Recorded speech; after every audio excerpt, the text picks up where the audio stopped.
The Mirror of You. Introduction. The mirror you've been avoiding. There's a moment in life when you look at yourself and realize you've been living someone else's story. It's not that you don't know who you are. It's that somewhere, along the way, you forgot. You've spent years playing roles as a partner, a parent, an employee, a friend. And in all that giving, all that performing, a small part of you got lost. Somewhere between meeting expectations, following the rules, and surviving day to day, you stopped asking yourself the most important question: who am I, really? We live in a world that constantly tells us who we should be. Social media feeds, shows images of perfection, advertisements tell us how to look, what to wear, and who to become. Everyone else's voice is louder than your own, but here's the truth. The voice you've been searching for has always been inside you, and the reflection you've been avoiding. That's the real you, waiting to be seen again. This book isn't a guide to fix you. It's an invitation to reconnect, to look at yourself with honesty, to stop hiding from the person you were always meant to be. Because the truth is, you were never broken. You just forgot who you are. The mirror is not just an object that reflects your face. It's a tool for self-awareness, a mirror of your soul. It's in the stillness of those quiet moments, when you stop running from yourself, that you will find the answers you've been searching for. This journey is about remembering. Remembering the dreams you once had. Remembering the strength you've always had. Remembering the love you deserve to give yourself. The mirror of you is not about fixing what's wrong. It's about seeing clearly the parts of you that have always been perfect, just as they are. So take a deep breath. Look in the mirror, and begin to rediscover the person you were always meant to be. The journey begins now. Chapter 1. The Moment You Forgot Who You Are. There's a quiet moment in life when you slip away from yourself, and most of the time you don't even notice it happening. Maybe it's the day you laugh a little less loudly, or the day you stop, asking the questions that once lit up your spirit. Maybe it's the moment you start saying yes when your soul is screaming no, or when you begin measuring your worth by how well you fit into a life that doesn't quite fit you. You don't mean to disappear. It happens slowly, like a soft erosion, the edges of who you are wearing down under the weight of what the world expects. One day you look in the mirror, and while your face is still familiar, your eyes hold a kind of emptiness you can't explain, as if the person looking back knows all your secrets but has forgotten your dreams. We lose ourselves in the name of survival, in work, in love, in responsibility. And we tell ourselves it's just a phase, that we'll circle back to what matters when things settle down. But weeks turn to years, and the quiet ache becomes part of the background noise. And before long, we are strangers in our own lives. And yet, here's the beautiful, messy truth. You are never as far from yourself as you fear. Beneath the tired routines, beneath the compromises, beneath the layers you've piled on to protect yourself, the real you is still waiting, patient, tender, and unbroken. The moment you recognize this loss is the moment you begin to come home. So tonight, when the world softens and the noise fades, take a breath, look yourself in the eyes, and whisper the simplest promise. I remember you. I'm coming back. In Chapter 2. The echo behind your eyes. There's a quiet ache behind your eyes that no one sees, a soft echo of the dreams you tucked away, the words you never spoke, the parts of yourself you learned to silence just to make it through. You laugh in the right places, you smile for the camera, you keep showing up because that's what life demands. But inside, something calls to you, faint but steady, like a voice down a long hallway you've been too busy or too afraid to walk toward. Maybe it's the child in you who still wonders if they were ever enough, or the artist in you who still aches to create, or the soul in you that longs for more than just surviving. We spend so much time covering up that echo, thinking if we stay busy enough, or good enough, or needed enough, it will finally go quiet. But the truth is, the echo doesn't want to punish you. It wants to wake you. It's the sound of your own life knocking on the door, asking if you're ready to come back. So pause, just for a moment. Take a breath. Place a hand on your chest, close your eyes, and listen. That hollow space you've been trying to fill with work, or approval, or noise. It's not a flaw, it's a signal. It's the tender place where your soul has been waiting for you to notice. And if you let it, that echo behind your eyes will guide you. Not away from your life, but deeper into it, into the places you stopped believing you were allowed to go. Chapter 3. Where did the light go? There was a time when you carried light without even knowing it, a quiet glow in the way you laughed, the way you dreamed, the way you moved through the world without needing permission. You didn't ask yourself if you were good enough, or worthy, or lovable. You just were. But somewhere along the way, life began to chip away at that light. Maybe it was the heartbreak that cracked your trust, or the disappointment that tightened around your hope, or the subtle way the world taught you to doubt your own magic. And without realizing it, you started dimming. You played it safer, smiled when you didn't feel like it, lowered your voice in rooms that needed your roar. You told yourself it was maturity, or responsibility, or just life. But if you're honest, you know you missed that light. You missed the version of you that wasn't afraid to take up space. The good news is, the light never left you. It's only been covered, like the sun behind a storm.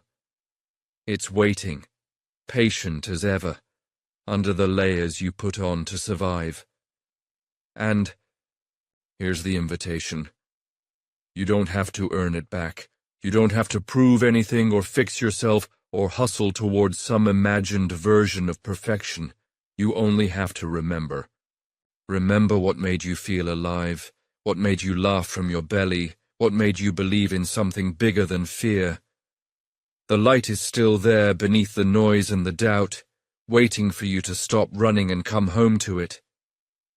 And when you do, when you let even a little bit of it back through the cracks, the world will feel less heavy, and you'll remember who you were always meant to be. Chapter 4. You were never the problem. You've spent so much of your life wondering what's wrong with you, haven't you? Somewhere along the way, someone made you believe you were too much, or not enough, too loud, too quiet, too sensitive, too cold, too messy, too complicated, and you carried those words like bricks in your chest, building walls around your heart without even knowing it. But hear me now. You were never the problem. You were never broken, never defective, never a mistake to be fixed. The problem was the stories you were given, the expectations you were buried under, the wounds that were handed to you before you were old enough to understand they weren't yours to carry.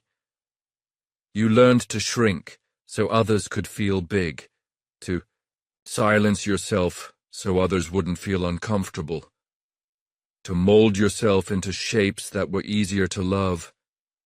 And every time you bent a little more, a piece of you whispered, "This isn't who I am." The truth is, the people who made you question your worth were often carrying their own pain, their own blind spots, their own unhealed wounds, and without knowing it, they passed them to you. But none of that was ever a reflection of your real you. You were never the problem. You were always the person trying, surviving, hoping, loving, aching to be seen as you are. So here's the quiet revolution I want you to begin today. Lay down the blame you've been holding against yourself. All the "what's wrong with me" questions, all the "why can't I just be better" stories, let them fall away. You are not a problem to solve. You are a person to love.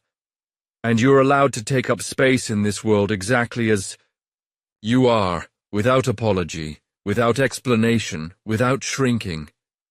You were never the problem. You have always been the answer. Chapter 5. The day you became their reflection. There's a day most of us don't remember, though it shapes everything that follows. The day you stopped being fully you and started becoming the reflection of what others needed. It's not dramatic, no fireworks, no sudden collapse. It's subtle, like rain slowly eroding stone. Maybe it was the moment you bit your tongue to keep the peace, laughed at a joke that stung, wore the clothes that weren't you, chased the praise that never lasted or said yes when your heart begged for no. Piece by piece, you reshaped yourself to fit into the outlines others drew. Their approval, their comfort, their expectations. And without realizing it, you handed over the brush and let them paint you into their version of a life. And, while you smiled on the surface, a quiet ache began to grow underneath. A restlessness you couldn't explain. A soft grief for the parts of yourself you were laying down. We learn young that love can be conditional, that belonging often comes at the cost of authenticity, and that to be accepted, we must sometimes become less of ourselves. But here's the quiet rebellion. You can step out of their reflection. You can return to the raw, unpolished, unapologetic you. You can stop twisting to fit, stop shrinking to please. Stop living as the mirror for their wants. The ache you carry is not a flaw. It's a signal, a compass pointing you home. And when you finally stand in the mirror and meet your own eyes, without the layers, without the masks, without the weight of becoming what everyone else wanted, you'll remember. You were never meant to be anyone's reflection. You were meant to be your own light. Chapter 6. The Soul Hidden in the Silence. There's a kind of silence most of us never make time for. The silence that falls when the world stops pulling at you, when the phone is off, when the noise of doing quiets, and all that's left is the raw, aching truth of your own heartbeat. We avoid that silence because we're afraid of what we might hear. The doubts we've buried, the grief we've sidestepped, the quiet longing for something we can't quite name. But beneath that fear, something holy waits. The soul you've pushed aside, the part of you that has been whispering, "Remember me." In that silence, you'll meet the dreams you abandoned, because someone once told you they were impractical. You'll hear the voice of the younger you, the one who laughed, louder, trusted easier, and hadn't yet learned to armor up. You'll feel the ache of everything you've lost and the shimmering pulse of everything you still long to become. And here's the truth. No one teaches us. Your soul doesn't shout. It waits. It waits for the space you rarely give it, for the stillness that feels uncomfortable at first, but quietly transforms you if you let it. The soul speaks in a language beyond words, in the feeling that sweeps through you when you're watching a sunset alone, in the pull you feel towards something that doesn't make sense on paper but feels like home, in the tears that rise up when you hear a song that hits too close to the bone. So, when life feels heavy and loud, when you're lost in the shoulds and the have-tos, dare to step into the silence. Dare to put your hand on your heart and listen, not for answers, but for presence. Because in that quiet space, when the world recedes and you meet yourself without pretense, you will remember this simple, life-changing truth. You were never alone. Your soul was always there, waiting patiently, hidden in the silence. Chapter 7. When the Mirror Cracked. There comes a moment in life when the mirror cracks, when everything you thought was solid, unbreakable, and real shatters before your eyes. It's terrifying at first, because you can't see yourself clearly anymore. The reflection is distorted, the edges blurry, the cracks so deep you wonder if you'll ever be whole again. But here's the truth most people don't tell you. The crack is where the light gets in. It's in the brokenness that you find your truth. All the parts of yourself you buried, the hurt, the fear, the unspoken dreams, come rushing to the surface. Not to drown you, but to remind you that you've been holding onto a version of yourself that was never meant to last. It wasn't the real you, but a carefully constructed image made to please others, to fit into the boxes, to survive. But the truth can't be contained. The truth is wild. And when that mirror cracks, it's like waking up from a long sleep. Realizing the person staring back at you is not who you thought they were, but who you've always been underneath. It's the moment everything changes, not because the world around you shifts, but because you do. You stop hiding. You stop pretending. And for the first time in a long time, you start to see yourself clearly. Not as a perfect reflection, but as something more beautiful, more powerful, and more real than you ever knew. The mirror cracked, yes. But in that break, you finally found the courage to rebuild yourself piece by piece until you were whole again. And this time, it was for you. Chapter 8. You are not your past. So many of us walk through life carrying the weight of who we used to be. Mistakes, regrets, things we wish we could undo. It's like we've got a backpack full of old baggage that never stops reminding us of our past. But here's the truth no one really talks about. Your past does not define you. It's easy to think that because you've made mistakes, taken wrong turns, or failed in certain areas, that's who you are. It's easy to get lost in the idea that your past is an anchor, holding you back from becoming who you're meant to be. But the past is just a story you've been telling yourself. It's not who you are. You are not your broken relationships, your missed opportunities, or your fears. Those are chapters you've already lived, and the beauty of life is that you get to write the next one. We've all had our share of regrets, but they don't have to rule the present. Every moment is a chance to redefine yourself. The past is over, and while it may have shaped you, it doesn't have to limit you. You get to choose what to carry forward. You get to decide what parts of your story deserve to stay in the rearview mirror. The only thing standing between you and your future is the belief that your past still has power over you. Once you realize that you are not the mistakes you've made or the failures you've encountered, you'll start to see the truth. You are always growing, always changing, always evolving. So let go of the past. Forgive yourself. You deserve to be free. You are not what you've done.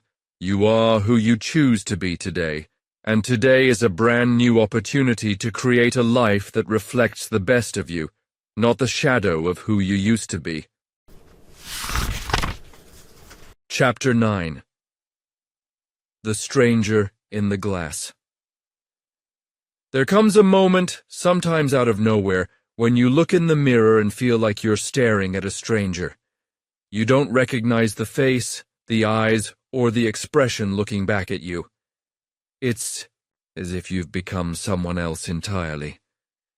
Someone who doesn't quite belong to you. You've lived your life so long, trying to meet expectations, hiding parts of yourself, shaping yourself into what others wanted you to be, that you've forgotten the person you truly are.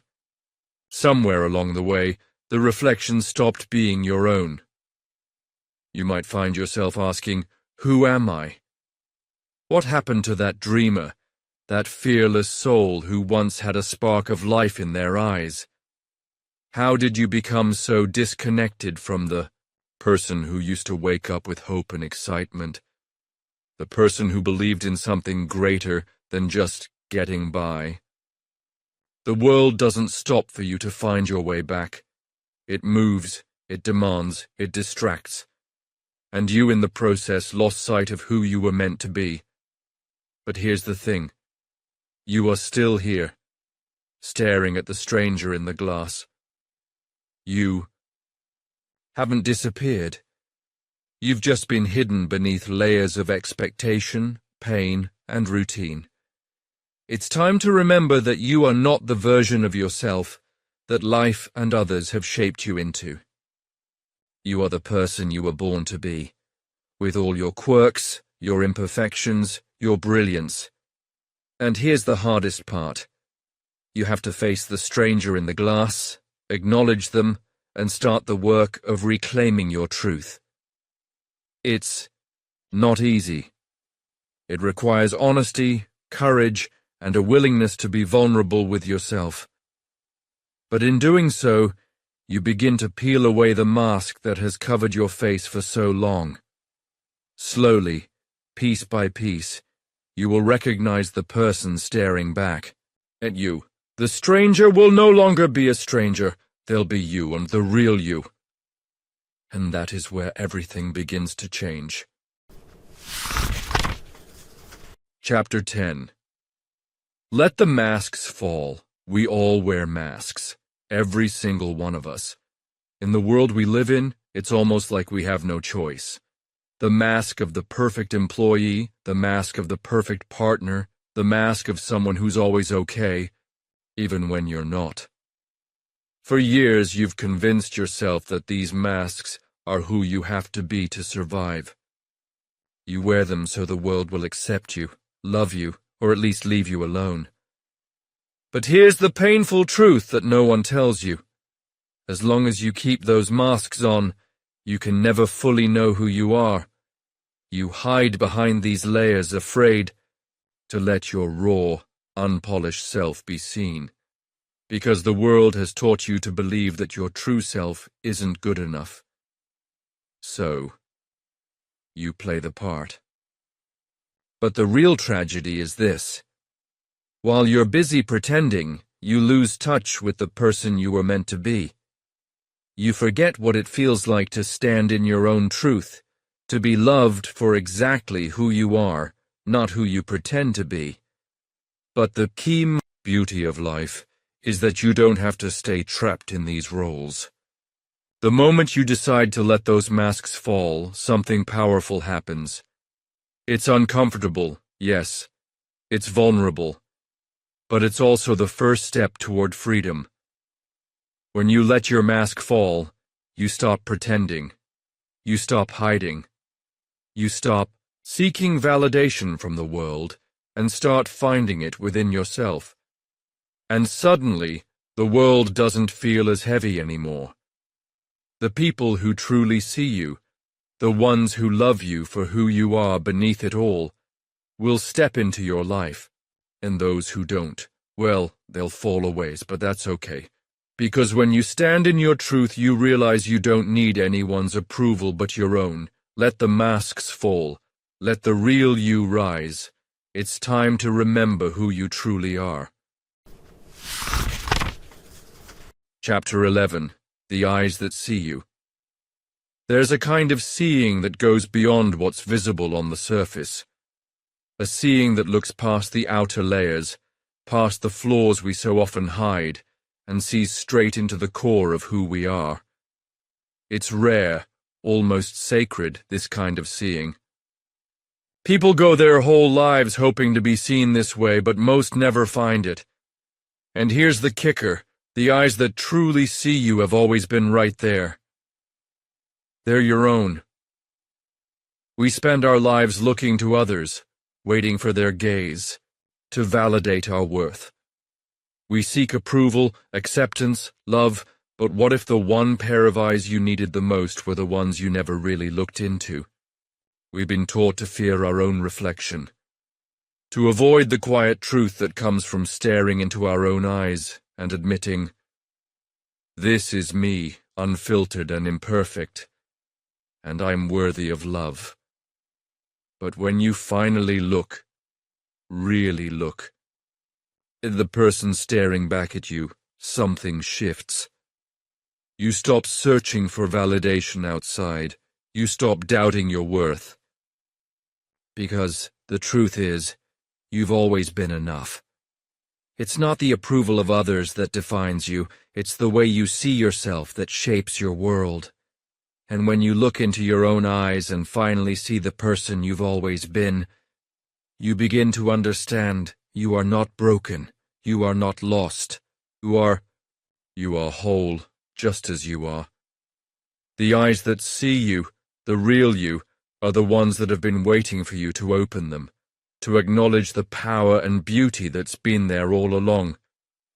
And when you do, the world around you changes, because for the first time, you've stopped hiding from your own reflection.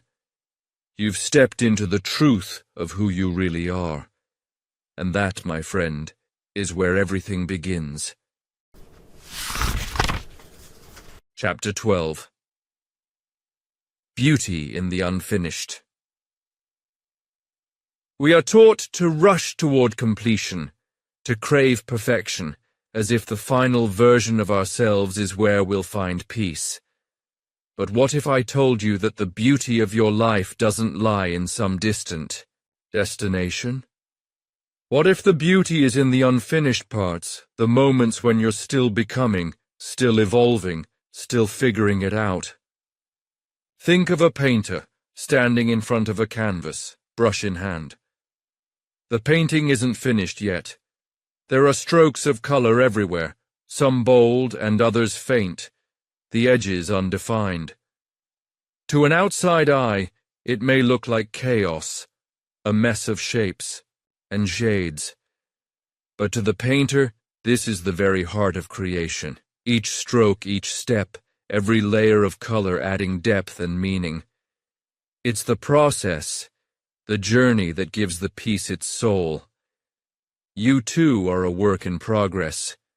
Every dream you've chased, every mistake you've made, every tear you've shed, they're all part of your masterpiece. The parts of you that feel unfinished, uncertain, or even broken, that's where the magic lies. They are the spaces where growth happens, where your true self emerges. It's easy to fall into the trap of comparing yourself to the polished versions of others, but the reality is, no one is ever truly finished. Perfection is an illusion. The perfection we see is often the result of years of imperfect efforts, of trial and error, of learning to love and accept our own flaws. Every step of your journey, every decision you make, is contributing to your evolution. The key isn't rushing to finish, but embracing where you are now, unfinished, imperfect, yet entirely whole in your own way. So take a moment. If you're feeling like you're not where you should be yet, know that there's beauty in that. The beauty is in the becoming, in the unfolding. Trust the process, trust yourself, and know that what you see as unfinished is actually the most beautiful part of your story. Chapter 13. Forgive the reflection. Forgiveness is never as simple as saying the words. It's not about letting someone off the hook or erasing the past. It's about freeing yourself from the weight of what's been done, even when that something is the story you've been telling yourself for years. How many times have you looked in the mirror and felt disappointment? Maybe it was when you didn't live up to the dreams you once had, or when you made choices that didn't align with the person you thought you were. Perhaps it's the mistakes, the moments of weakness, the ways you let yourself down. We all have a reflection that stings a little. A version of ourselves we wish could be different, a person we feel we've failed. But what if, instead of trying to fix that reflection, you simply forgave it? Forgiveness isn't for the other person. It's for you. It's for the parts of you that still carry guilt, regret, and shame, the parts that are begging for compassion. Forgiveness is the softening of the heart, the letting go of the tight grip on all the ways you've judged yourself. It's realizing that you are human, and like everyone else, you are learning as you go. Take a moment right now to look in the mirror, not to criticize, but to forgive. Look at the face staring back at you. Acknowledge the struggles, the pain, and the lessons. Then, let go. Let go of the blame. Let go of the harsh judgments. Let go of the belief that you should have been perfect. Forgiving yourself doesn't erase the past. It doesn't change the things that have happened. But it changes you. It allows you to step forward without dragging the weight of your mistakes behind you. It sets you free to become the person you were always meant to be. Because the reflection in the mirror is not just the past. It is the possibility of who you are becoming. And in that, there is always room for grace. Chapter 14. Remember the child. There's a part of you that never truly grows up. It's the child who once believed in magic, who saw the world through eyes full of wonder, who laughed without inhibition and dreamed without limits. Somewhere, along the way, that child got quiet. Life told you to be more serious, more practical, more responsible. The world gave you rules, and you began to follow them, step by step, until the magic faded. But the truth is, that child is still inside. It hasn't gone anywhere. The spark of curiosity, the innocence, the belief that anything is possible. It's all still there, waiting for you to remember. We often forget the child within because we get caught up in what we should do, what's expected of us, and how we should behave. But when was the last time you let yourself feel joy for no reason? When did you last wonder, truly wonder, at the beauty of the world, like you did when you were younger? The child inside you hasn't stopped yearning for that freedom, for that creativity, for that sense of awe. It's time to remember, not just as an exercise in nostalgia, but as a way to reconnect with the truest part of who you are. That child has the wisdom to teach you how to dream again, to imagine without fear of failure. It knows how to be present, to take delight in the simple moments, and most importantly, it knows how to love, without holding back, without reservation. If you close your eyes, you can still hear that child's voice inside, the one who believed in endless possibility, who saw life as a playground, who trusted with an open heart.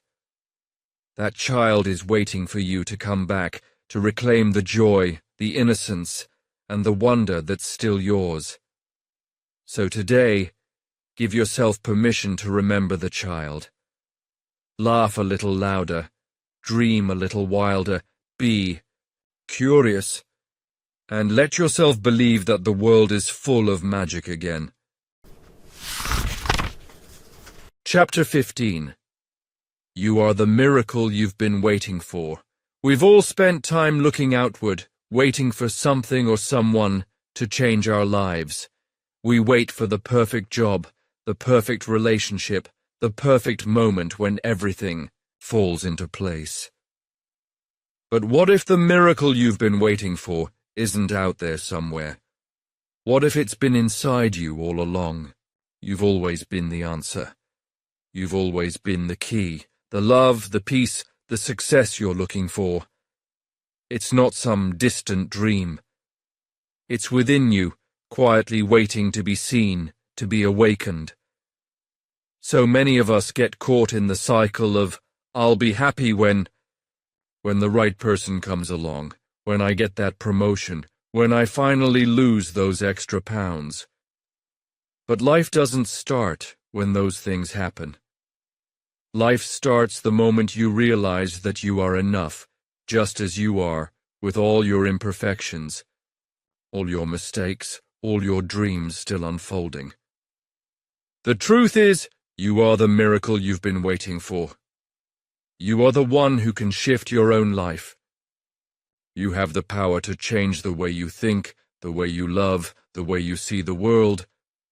It starts with you choosing to believe in your own potential, in your own worth.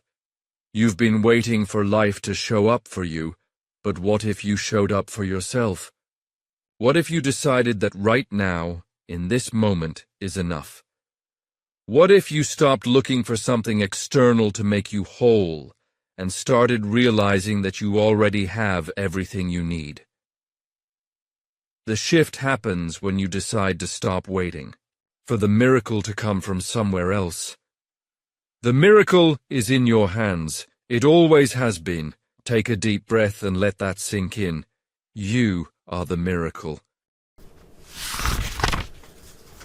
Chapter 16. When you loved yourself without permission.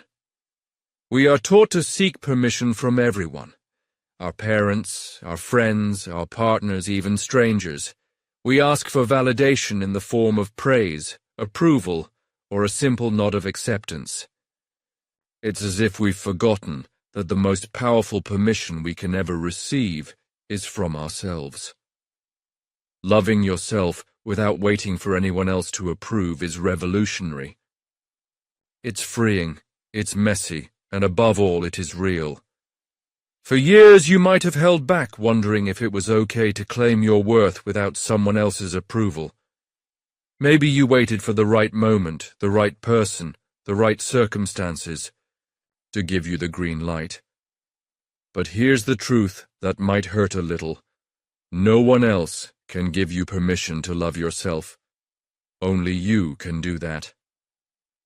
Loving yourself without permission means letting go of the need to meet someone else's standards and deciding that you are enough as you are.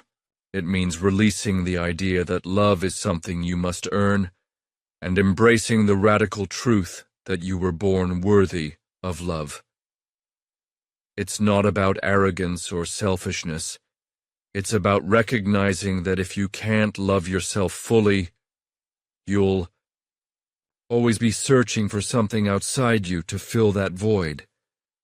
But the truth is, no one else can love you the way you can love yourself. Not completely, not without condition. The first time you love yourself without permission feels like standing in the mirror and telling yourself, I am worthy, I am enough, I am deserving of my own love. It may feel strange, even uncomfortable, but with time it will feel like freedom, because self-love is not a destination. It's a choice. When you give yourself the permission to love who you are, you begin to live authentically. You stop hiding, stop performing, and stop pretending. You embrace your flaws, your growth, your story. And in that embrace, you become whole. So today, give yourself the love you've been waiting for. No permission required. Chapter 17. The Sacred Shadow. We spend so much of our lives running from our shadows, don't we? The parts of ourselves we deem wrong, flawed, or unacceptable. We hide them away, thinking that if we push them into darkness, they won't be seen, they won't be felt. But the truth is, the shadow is a part of us, always has been, always will be. And it's not something to fear. In fact, it's in the shadow where our deepest truths are often buried. It's in the places we avoid that our most authentic selves are waiting to be revealed. The parts of us that we call ugly or broken are the very parts that make us human, that make us whole. They hold wisdom, they hold growth. They hold the key to understanding who we truly are. The sacred shadow is not something to be feared, it's something to be embraced. Imagine walking through life as a person who no longer tries to suppress their darkness, their imperfections, their struggles. Instead of pushing them down, you stand face to face with them. You listen to what they have to say. You accept them as a part of the bigger picture. It's in that acceptance, in seeing the shadow for what it really is, that you begin to heal. You learn that your shadow isn't your enemy, it's your guide. When you finally turn toward the shadow instead of running from it, you open up the possibility of true inner peace. You no longer need to hide, to perform, or to pretend. You can be real, you can be whole. And in that wholeness, you discover something remarkable. You are enough, just as you are. The shadow teaches us this, that the light can only shine brighter because of the darkness that exists alongside it. The two are not opposites, they are partners, working together to create the beautiful, complex, imperfect person that is you. And once you stop running from it, you can finally understand. The shadow is sacred. It is a reflection of everything that makes you uniquely human. Chapter 18. The Reflection That Heals the World. We often look at the world around us and see everything that's broken, everything that needs fixing. The headlines scream of chaos, and our hearts feel the weight of it all. But what if the healing we're waiting for doesn't come from fixing the world first? What if it starts with the person you see when you look in the mirror? The reflection staring back at you is more than just a face. It's the beginning of a ripple effect that can transform everything. We've been conditioned to think that to change the world, we need power, status, or influence. But the truth is, change starts from within. It starts with your heart, your intentions, and your ability to show up in the world as your truest self. Think about it. When you heal your own wounds, when you forgive yourself, when you finally let go of the stories that have held you back, that energy spreads. It spreads to the people around you, to the way you treat strangers, to the kindness you offer, to the way you hold space for others' pain. A healed person is a healing force in the world. It's not always about grand gestures. Sometimes it's the quiet moments, the subtle shifts in how we show up for others and for ourselves. It's about looking into the mirror and seeing a reflection that's whole, imperfect but loved, strong but vulnerable.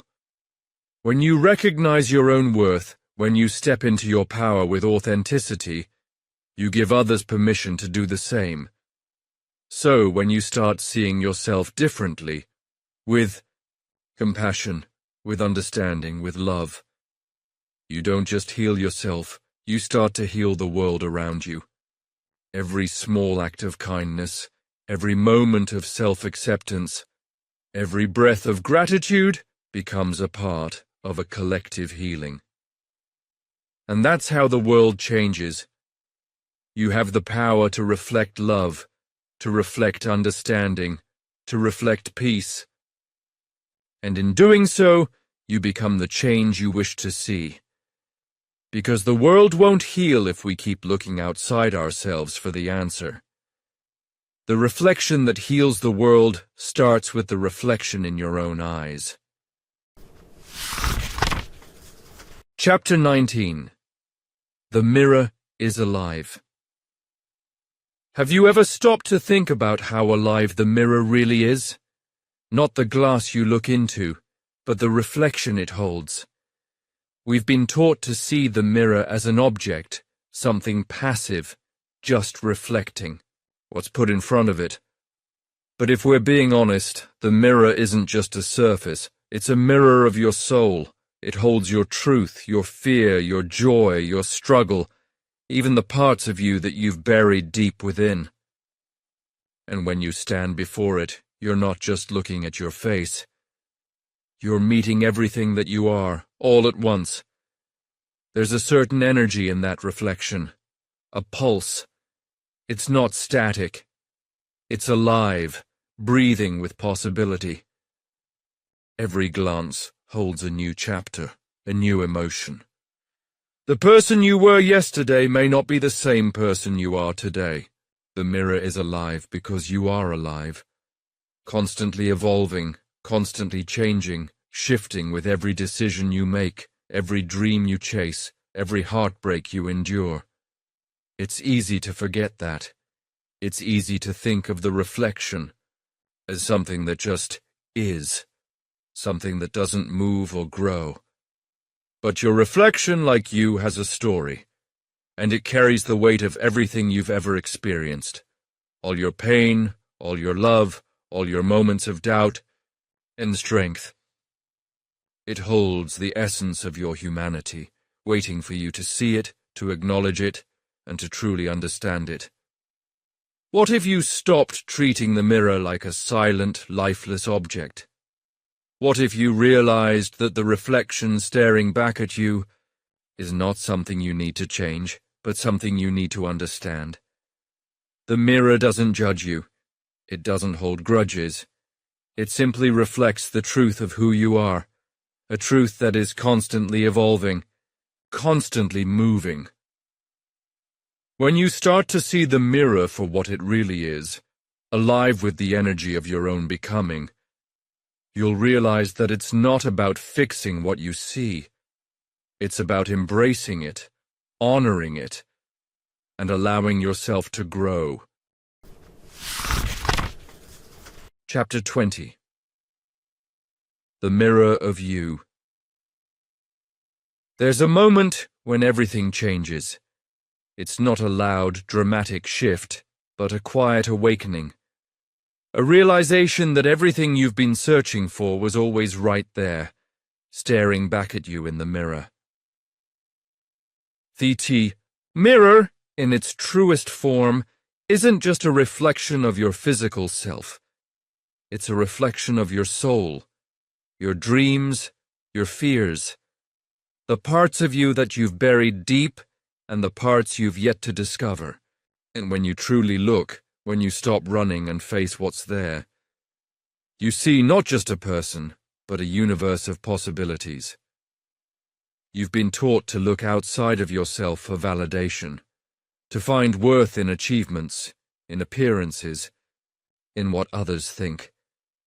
But none of that can ever fill the space within you, the space that can only be filled when you look inward and say, I am enough, just as I am. The mirror is not just about seeing yourself clearly. It's about accepting all the layers, the imperfections, the moments of strength and weakness, the joy and the pain. It's about loving the parts of you that you've ignored, forgiving the parts you've blamed, and embracing the parts you've tried to change. In this moment, the mirror becomes something sacred. It no longer reflects just your face, but your journey, your growth, your truth. And when you see it all, when you let go of the need for perfection, you realize that you are the mirror of your own soul, and the reflection you see is the story you've been telling yourself all along. This is your story, unfinished, imperfect, but beautiful in every way. You don't need to fix yourself to be worthy. You simply need to see yourself with love. That's the power of the mirror. It's not there to judge or critique, but to show you who you truly are. Whole, worthy, and more than enough. So stand in front of that mirror, not with the desire to change or fix, but with the intention to love, because the mirror of you holds the answers you've been seeking all along. Conclusion. As you reach the end of this journey, I want you to remember something simple but powerful. You are not a finished product. The person you've been searching for, the person you've been yearning to become, is not a distant dream. They are here, in you, right now. They are the reflection that stares back at you in the quiet moments when you finally allow yourself to see. Maybe you're not perfect. Maybe you haven't figured it all out yet. But that's okay. The beauty isn't in the destination. It's in the journey of becoming, in the layers you shed, in the mistakes you make and learn from, in the moments when you take a deep breath and choose to stand a little taller, even when the world makes you feel small. Your reflection is not something to be feared. It is a map, a guide, a reminder that you are constantly evolving. And the moment you embrace that truth, that you are always in the process of becoming, you'll realize that every part of you is worthy of love and acceptance. So, look at yourself in the mirror one more time with new eyes. See the beauty in the unfinished. See the strength in the moments of weakness. See the courage in the fear. You are the reflection that has the power to heal, to grow, and to change the world around you. And when you learn to see yourself with that kind of love and grace, everything else in your life will begin to transform as well. You are not broken, you are becoming.